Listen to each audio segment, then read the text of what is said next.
우리는 하나님께서 세상을 창조하신 것을 믿습니다. 하나님께서 창조주 하나님이십니다.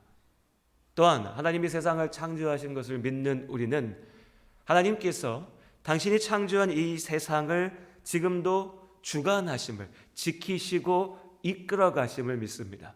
세상의 모든 것들이 하나님의 뜻 가운데, 하나님의 계획 가운데, 하나님의 능력 안에서 이루어짐을 우리는 믿습니다. 이것을 하나님의 섭리라고 말합니다. 우리는 하나님의 섭리를 믿습니다. 그런데 이 하나님의 섭리, 하나님의 일하심, 하나님이 지금도 내 삶 가운데, 이 세상 가운데 역사하심을 믿는다라고 고백하는 이 믿음 안에서 때로 어떤 사람들은 함정에 빠지게 됩니다. 무슨 함정이냐면, 우리가 하나님 앞에 합당한 일을 하면 하나님께서 우리를 지켜주시고 모든 일들을 이루어 주신다라고 하는 생각, 바로 그런 함정이죠. 한번 생각해보면 좀 헷갈립니다. 아니, 내가 하나님의 뜻대로 행하면 하나님이 나를 지켜주시고 내가 하는 모든 일들을 하나님께서 이루어 주신다라고 하는 게 뭐가 잘못된 건가? 좀 헷갈려지죠. 반대로 얘기하면 하나님의 뜻대로 행하지 않으면 하나님께서 그 일들을 막으시고 무너뜨리시고 벌하신다라고 하는 생각이요. 이것이 우리가 흔히 하나님의 섭리, 하나님이 세상을 인도하셔, 하나님이 우리 인생을 이끌어 가셔 라고 말할 때에 갖는 기본적인 생각, 그리고 이것이 함정이 된다는 겁니다. 왜냐하면 하나님의 이 섭리가 우리의 계산대로 이루어지지 않기 때문이죠. 오늘 말씀에서 우리는 바로 이러한 하나님의 역사와 또한 우리의 시선 사이에 나타나는 차이, 간극을 보게 됩니다. 사도행전 16장의 말씀은 사도 바울의 두 번째 전도 여행, 안디옥 교회에서 파송받은 전도팀이 두 번째로 전도 여행에 나섰던 일들에 대하여서 전하고 있습니다. 첫 번째 전도 여행에서 방문하였던 선교지를 다시 찾아서 그들을 위로하고 격려하고 전해졌던 복음의 열매가 잘 맺어지고 있는지를 살피려 했었습니다. 예루살렘 교회에서 사도행전 15장에 이방인들에게도 복음이 전해질 수 있고 그들에게 복음의 진리 외에 다른 무거운 짐들, 유대인들이 만들어낸 형식적인 율법주의를 강요하지 말자라고 하는 이 자유의 기쁨의 소식을 또한 전하려고 하는 목적도 있었습니다. 바울과 바나바가 서로 다른 생각 때문에 갈등을 빚고 다툼을 벌이기도 했었지만 그 모든 어려움도 이겨내고 이들은, 이 전도팀은 하나님께서 맡기신 소명대로 복음을 들고 믿는 형제들, 자매들의 땅으로 아직 하나님을 알지 못하는 사람들 앞으로 나아갔습니다. 이것이 두 번째 전도 여행, 오늘 16장에서 이루어지고 있는 일들입니다. 자, 그럼 여러분 우리가 생각해 보죠. 바울의 이러한 의도, 이 여행의 목적은 선한 것입니까? 악한 것입니까? 선한 것이죠. 옳은 것입니까? 그른 것입니까? 옳은 겁니다. 바울이 전도여행 가서 내가 전도여행 가가지고 어떻게 내 이름을 알려봐야지, 내가 하나님 일한다라고 하면서 뭔가 좀 내가 돈을 빼돌려 봐야지, 이런 거 없었습니다. 목숨 걸고 갔습니다. 당장이라도 내일이라도 목숨을 잃을 수도 있는 위험한 길이었습니다. 열심히 주의 복음을 전해봤자 세상에서 나에게 생길 것 아무것도 없는, 욕만 몽땅 먹어야 되는, 그리고 이후에 실제로 그러한 것처럼 감옥에 갇히고 매를 맞을 고난과 박해가 뻔히 보이는 그런 길이었습니다. 그런데 바울은, 그리고 함께했던 그의 동역자들은 오직 주의 명령, 너희가 땅끝까지 가서 복음의 증인이 되라 라고 하는 이 말씀, 이 명령에 충실하기 위하여, 충성된 종이 되기 위하여서 믿음으로 나아갔습니다. 그럼 어때야 됩니까, 여러분? 우리가 생각하고 있는, 우리가 흔히 가지고 있는 우리의 기준대로라면 하나님의 일을 하기 위하여서 믿음으로 기도하며 열심을 가지고서 바울과 전도팀이 기도하지 않았을까요? 그들을 파송한 안디옥 교회가 기도하지 않았겠습니까? 기도했죠. 하나님께 이 일을 맡겼죠. 그리고 하나님의 명령을 이루기 위하여서 온전한 뜻을 가지고 나아갔습니다. 그런데 6절의 말씀에 뭐라 합니까? 성령이 그들의 길을 막았습니다. 성령께서 그들의 길을 막으셨습니다. 바울은 아시아로 가고 싶었습니다. 우리가 살고 있는 이 아시아가 아니라 그 당시에 지중해 사회에서 아시아라고 불렸던 오늘날 터키의 남부 지역에 있는 그 지역으로 가고 싶었습니다. 소아시아 지역으로. 그런데 성령께서 그들을 막으셨습니다. 하나님이 막으셨어요. 왜요? 알 수 없습니다. 바울은 그래서 그 땅으로 가지 못했습니다. 그래서 이번에는 다시 다른 방향으로 가서요. 7절의 말씀에 보면 무시아까지 가서 거기서 비두니아라고 하는 곳으로 다시 가고 싶었습니다. 다시 방향을 틀었습니다. 바울이 아무 생각도 없이 전날 밤에 어디 갈까? 동전 던지기 해가지고 정하지 않았을 거예요. 함께 마음을 모아서 함께 의견을 모으고 지혜를 짜내고 기도하면서 어디로 가야 우리가 주의 복음을 온전히 선포할 수 있을까? 어디에 정말 주의 복음이 시급하게 필요할까라고 고민하고 의논하고 기도하여 내린 결론이었을 겁니다. 소아시아로 가자. 하나님 막으셨어요. 비두니아로 가자. 또 예수의 영이 허락하지 아니하시는지라. 하나님께서 또 그들의 길을 막으셨습니다. 어떻게 그 길을 막으셨는지 성경의 본문은 말하지 않습니다. 환상의 신비로운 모습들로 그들 앞에 나타나서 야 거기로 가면 안 되라고 말씀하셨는지 아마 그런 건 아닌 것 같습니다. 어떤 상황과 어떤 어려움이 있었는지 우리는 알지 못하지만 분명한 것은 바울과 전도팀은 이 모든 일들이 하나님께서 막으시는 것들로 믿었습니다. 그 길로 가지 못했지요. 전쟁이 벌어졌을 수도 있고 자연재해로 길이 막혔을 수도 있습니다. 여러 가지 상황 속에 어려움들 가운데 나가지 못했을 수도 있죠. 어쨌든지 간에 가지 못했습니다. 그들이 계획하고 준비하고 기도했던 대로 되지 않았습니다. 다시 한번 질문해 보죠. 우리가 하나님의 뜻대로 행하면 하나님께서 모든 일을 다 이루어 주십니까? 그렇습니다. 하나님께서 우리가 기도하며 나아갈 때 우리의 길을 열어주시고 하나님의 일을 이루십니다. 그런데 또한 동시에 우리는 고백할 수밖에 없습니다. 그렇지 않을 수 있습니다. 우리가 다 이해할 수 없지만, 다 알 수 없지만, 도대체 왜 그렇게 하시는지 우리가 알 수 없지만 너무나 온전한 길이고 너무나 올바른 길이고 하나님께서 말씀하신 그 일을 이루고자 하는 길이고 주님께 맡기며 기도하며 나아가는 길이지만 그런데 하나님께서 그 길을 그 일을 막으실 수도 있습니다. 오늘 바울의 앞을 막으셨던 것처럼요. 그리고 9절과 10절의 말씀에 보면 우리가 잘 아는 한 가지 장면이 등장합니다. 밤에 바울이 있을 때에 그에게 환상이 보였습니다. 그 환상 가운데 마게도니아 사람이 서서 그에게 청하여 바울에게 부탁하며 말하죠. 마게도냐로 건너와서 우리를 도우라. 마게도냐로 건너와서 우리를 도우라. 마게도냐가 어디냐? 오늘 우리가 그리스라고 부르는 그 지역들입니다. 바울이 지금 전도팀과 함께 다녔던 소아시아 지역, 오늘날의 터키 땅을 기준으로 보면 바다를 건너가야 되는 땅이었습니다.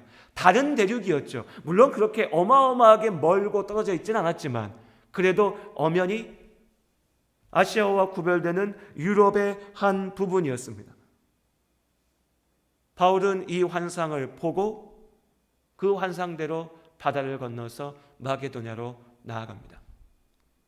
어떤 사람들은 오늘의 이 말씀 가운데 이 환상이라고 하는 것에 집중합니다.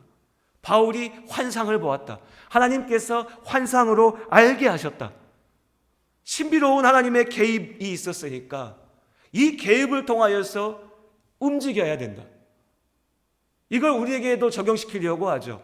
우리가 삶을 살면서 무언가 신비로운 음성을 듣거나 무언가 신비로운 것들을 보거나 무언가 놀라운 기적을 통하여서 하나님께서 말씀하시면 그때야말로 그곳이야말로 하나님의 뜻이 있는 거고 하나님의 인도하심이고 하나님께서 그것을 원하신다라고요. 그런데 사실 오늘 말씀에서 이 신비로운 환상은 하나님께서 주권적으로 사용하시는 하나님의 도구인 것은 분명하지만 그것이 오늘 말씀의 본질은 아닙니다. 단순화시켜보면 이런 거거든요. 기적이 있으면 하나님의 뜻이고 기적이 없으면 하나님의 뜻이 아닌가? 그렇지 않습니다. 그렇다면 사도행전에 주의 복음이 전해지는 모든 자리마다 기적과 신비와 환상으로 가득 차야겠지요. 그런데 여러분 사도행전의 말씀을 읽어보시면 어떻습니까? 그렇습니까? 그렇지 않습니다. 하나님께서 정말로 모든 것들을 그런 신비로운 것들만 가지고서 많은 사람들이 열광하는 그 기적으로만 채워가신다면 왜 예루살렘 교회에 박해가 있어야 되고 왜 교회 가운데 갈등과 다툼이 있어야 되고 왜 핍박받아야 되며 왜 하나님께서 성령께서 그들의 길을 막으셔야 됩니까? 가는 모든 자리마다 기적으로 행하시고 이루시고 다 되게 하시면 될 텐데요. 환상이니까 따라야 됩니까? 아닙니다. 바울은 그런 식으로 움직이지 않았습니다. 사도행전 21장의 말씀해 보면 3차 전도 여행을 마치고 예루살렘으로 돌아가는 길에 예언하는 자가 와서 바울에게 당신이 예루살렘에 가면 붙잡힐 겁니다 라고 예언하였습니다. 거짓 예언이 아니었습니다. 사실이었습니다. 하나님께서 알게 하신 역시 환상과 마찬가지로 신비로운 기적, 능력으로서 말하게 하신 것이었습니다. 바울은 그 말을 듣고 인정하지만 그 길을 걸어가죠. 왜요? 바울에게 중요한 건 환상이나 신비로움이나 기적이 아니었으니까요. 바울에게 중요한 것은 하나님이 지금 나를 어디로 인도하시나. 하나님께서 나에게 보여주시는 길은 다양합니다. 하나님께서 우리를 이끄시는 방법은 역시 하나님의 주권 가운데 달려 있습니다. 기적일 수도 있습니다. 신비로운 역사일 수도 있죠. 그저 일상적으로 들려오는 말씀일 수도 있습니다. 이미 내가 너무나 잘 알고 있었던 사실일 수도 있습니다. 세상의 눈으로 봤을 때는 우연과 같은 일일 수도 있죠. 그러나 그 모든 일들 가운데 바울과 함께하는 동역자들은 오로지 하나님의 인도하시는 그 음성을, 하나님의 붙잡으시는 손길을 붙잡기 위하여 귀를 열었고 눈을 뜨고 있었고 마음을 열었습니다. 왜 하나님의 일을 하는데 막으셨을까? 반대도 마찬가지입니다. 왜 때로 하나님께서는 악한 일들을 허용하실까? 답답할 때가 있습니다. 하지만 우리는 겸손히 인정할 수밖에 없습니다. 우리는 하나님의 섭리를 다 알 수가 없습니다. 자욱한 안개로 뒤덮인 길을 걸어가는 것처럼 겨우 내 그 발 앞에 정도야 눈에 보이지만 그 너머에 1m, 10m, 100m 밖에 뭐가 있는지, 이 길의 끝에 뭐가 있는지 우린 다 알 수 없습니다. 다 보이지 않습니다. 그렇기 때문에 하나님께서 왜 이렇게 우리를 이끌어 가시는지, 왜 이런 일들을 허용하시고 왜 이 일을 막으시는지, 왜 나의 인생에 이런 도전을 주시고 이런 어려움을 주시고 왜 나를 이 자리에 있게 하시는지 우리는 다 보지 못합니다. 다만 그 하나님의 섭리를 믿을 뿐입니다. 그렇기 때문에 이 모든 인생의 질문, 도전 앞에서 우리가 스스로에게 던져야 될 본질적인 질문은 나는 하나님을 따르는가? 아니면 내가 하나님을 이끌려 하는가? 라고 하는 겁니다. 그리고 참 많은 경우에 우리는 하나님의 섭리를 말하면서 하나님의 주권을 말하면서 하나님이 나의 주인 되심을 노래하면서 하나님께서 내 인생을 책임지신다고 외치면서 정작 내가 그 하나님을 이끌고 가려고 합니다.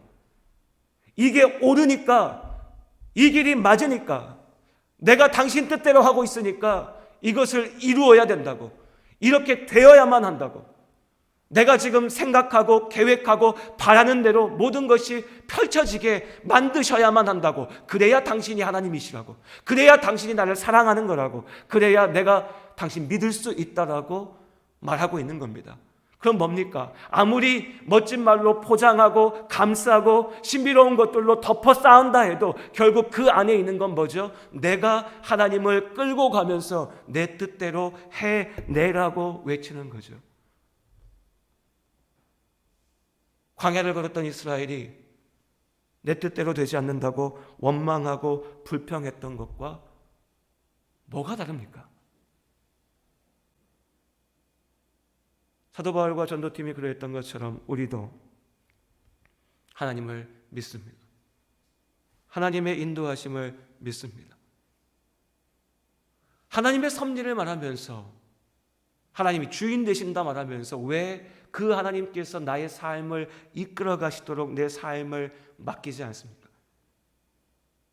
참된 믿음은 나 하나님 믿으니까 이것 이대로 해주세요라고 억지서 부리는 게 아닙니다.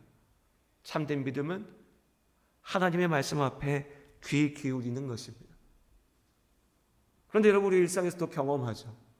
내가 다른 것에 온통 집중해 있으면 누가 나를 불러도 그 소리가 들리지 않습니다. 내가 엉뚱한 것에 마음 쏟고 있으면 정말 중요한 소리가 나에게 들려와도 그 말이 내 머리에 들려오지 않아요. 지나쳐 가버리죠. 하나님 앞에 영적으로 깨어있다라고 하는 것은 마냥 신비로운 것만 쫓으면서 환상을 바라보기 위해서 나아가는 게 아닙니다. 나의 모든 삶 속에 하나님께 집중하며 하나님의 인도하심을 듣기 위하여 하나님의 그 인도하심을 바라며 그 하나님의 인도하심을 인정하며 나아가는 겁니다. 방법은 다양할 수 있죠. 환상으로 보이실 때도 있고, 말씀으로 듣게 하실 때도 있고, 기도 가운데 깨닫게 하실 수도 있습니다. 그 모든 때라도 오직 하나님께서 나의 삶의 주인이심을 인정하는 겁니다. 내 눈에 옳게 보이는 이 길이라도 하나님께서 막으시면 거기서 멈추는 겁니다. 내가 생각하지 않았던 그 길이라도 주님께서 인도하시면 나아가는 거죠. 사람들은 내 욕망대로 돌진하려고 합니다. 사도 바울도 그렇게 할 수 있었습니다. 나는 소아시아로 갈 거야. 그것이 나의 비전이야. 하나님께서 나에게 알게 하신 것이야. 난 무조건 갈 거야 라고요. 바울은 멈췄습니다. 여러분, 내가 하겠다라고 계획하고 도전하는 일을 멈춘다는 것도 절대 쉬운 일이 아닙니다. 바울은 멈췄습니다. 또다시 하나님께서 막으셨을 때 또 멈췄습니다. 내려놨습니다. 나의 생각과 나의 의지를, 나의 계획을 그는 그렇게 순종하였습니다. 하나님께서 마게도냐로 그를 인도하셨습니다. 미지의 땅입니다. 계획이 없던 일입니다. 두려움이 있을 수도 있고요. 도대체 거기 가서 내가 뭘 어떻게 해야지라고 하는 생각이 들 수도 있었을 겁니다. 그러나 바울은 오늘 10절 말씀, 우리 마지막으로 함께 읽겠습니다. 16장 10절 말씀 함께 읽겠습니다. 바울이 그 환상을 보았을 때 우리가 곧 마게도냐로 떠나기를 힘쓰니 이는 하나님이 저 사람들에게 복음을 전하라고 우리를 부르신 줄로 인정함이로다. 하나님이 저 사람들에게 복음을 전하라고 우리를 부르신 줄로 인정함이로라. 그는 하나님의 뜻을 인정했습니다. 내 계획, 내 욕심, 내 의지, 내 두려움, 나의 불편함, 나의 어려움, 하나님의 말씀 앞에 그는 다 내려놨습니다. 계획이 없었고 내 뜻과 달랐고 내가 알지 못하는 것이었으나 하나님의 인도하시는 대로 그는 순종하며 나아갔습니다. 들었고 그 들음에 순종하였죠. 그리고 하나님께서 바울을 통하여 일하셨습니다. 오늘 우리의 삶 가운데도 하나님께서 함께 하심을 믿습니다. 성령 하나님의 역사는 바울에게만 일어나는 게 아닙니다. 특별한 누군가에게만 일어나는 게 아닙니다. 신비로운 방법으로만 선교지의 자리에서만 일어나는 게 아닙니다. 우리의 삶 가운데, 우리의 일상 가운데, 우리가 주의 이름 붙잡고 나아가는 모든 자리 가운데 성령 하나님께서 함께 하심을 믿습니다. 하나님께서 우리의 모든 시간들의 주인 되심을 믿습니다. 그럼 우리가 할 일은요? 우리가 할 일은 나의 눈을 열고 나의 귀를 열고 나의 마음을 열어서 그 하나님의 말씀을, 그 하나님의 부르심을, 그 하나님의 내미시는 손을 붙잡기 위하여, 바라보기 위하여, 듣기 위하여서 나의 모든 것을 열어놓는 겁니다. 그리고 그 하나님의 말씀을 내가 들었다면 그 하나님의 뜻을 인정하고 순종하며 나아가는 것이죠. 오직 부르시는 주님의 음성 가운데 믿음으로 순종하는 우리가 될 수 있기를 원합니다. 막으실 때 겸손히 멈춥니다. 나아가라 하실 때 담대하게 나아갑니다. 이 모습 이대로 믿음으로 주님과 동행하는 우리 모든 성도님들, 우리의 한 주간의 삶이 될 수 있기를 주님 안에 소원합니다. 하나님께서 나아가시는 모든 자리마다 우리와 함께 하시고 내가 다 알지 못하지만 하나님의 온전하신 뜻대로 때로 우리를 막으시고 때로 우리를 이끄시며 인도하시기를 바랍니다. 기도하겠습니다.